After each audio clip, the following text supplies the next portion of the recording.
governments perform a variety of essential functions and provide a myriad of essential services that support their members. They also have many tribal assets to protect. Think about what would happen if the government is disrupted by a major natural or man-made disaster.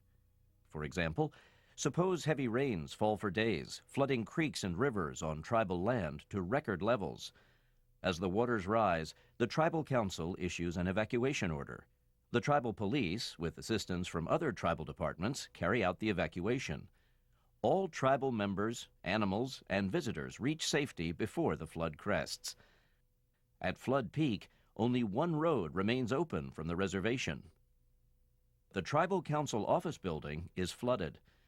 Contamination from floodwater creates health and other hazards. The council building cannot be used until after an extensive cleanup. The cleanup will take up to 30 days. Tribal members and assets will suffer if the tribal government cannot operate. Inside the building are all tribal records, the tribe's public works, human resources, and information technology offices. Financial, employment, legal, and business records that survived the flood could be unavailable until the building reopens. Vital tribal records, such as birth, enrollment, and ancestral information, may be on paper. Floodwaters can soak, contaminate, and destroy vital records on paper and on CDs. Many services are essential. For example, dialysis treatment needs to continue uninterrupted. Patients need to be located and transported. Alternate facilities need to be available to tribal members. Another example is security for visitors and employees at the casino. Security staff may need to be supplemented with temporary help. Shortly after the evacuation, the tribal chair becomes unavailable. The council needs to make decisions and keep the government in operation. The council will need a place to meet until the council building reopens. The displaced departments also need a workplace with telephones, computers, and communications equipment. To continue performing essential functions and providing essential services, the council and tribal departments need to communicate with one another and with neighboring tribes also dealing with flood damage. Members need information. People will want to know when they can safely return home. They may need health and safety advice. Tribal services may be in different locations than where normally located. Tribal government employees will need instructions.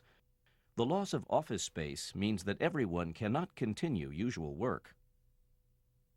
Fortunately, in this scenario, the tribe was prepared. 3 years earlier, a fire destroyed some of the tribe's computer equipment and files. The recovery wasn't easy. Financial and business records had to be slowly and carefully reconstructed. Some were lost. At this point, the tribal government began planning to prevent future disruptions. The tribe's continuity of operations and emergency operations plans identified flooding as a likely hazard. The plans showed that the basement and first floor of the council building could be inundated by floodwaters up to extremely high flood levels. All records and equipment subject to water damage were moved from the basement and first floor to higher floors. Backup copies of vital records were created, continually updated, and stored at a building in an adjacent county, which provided space according to a mutual agreement with the tribal government. Written procedures laid out succession and delegation of authorities of the tribal chair, tribal council, and department heads. The vice chair assumed all of the chair's authority and decision-making responsibilities. The tribal council named the adjacent county site as an alternate location for tribal government operations. Phones, computers, and workspace were in place for critical employees. Backup records allowed seamless operation. The tribal health department identified and tracked dialysis patients and matched them with transportation and clinics until normal operations could resume. Some employees served as disaster workers, while others worked from home. All had received instruction and training in their temporary assignments prior to the flood.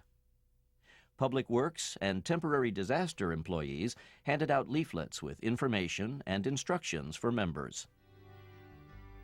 Tribes must be prepared for major disasters. How will your tribal government cope if an emergency occurs? Could you continue to serve your members? Continuity planning is a method to ensure your tribe's ability to continue its essential functions. In this example, continuity planning enabled this tribal government to protect its people and recover from the flood with little financial loss or disruption of the essential functions. Is your tribe prepared?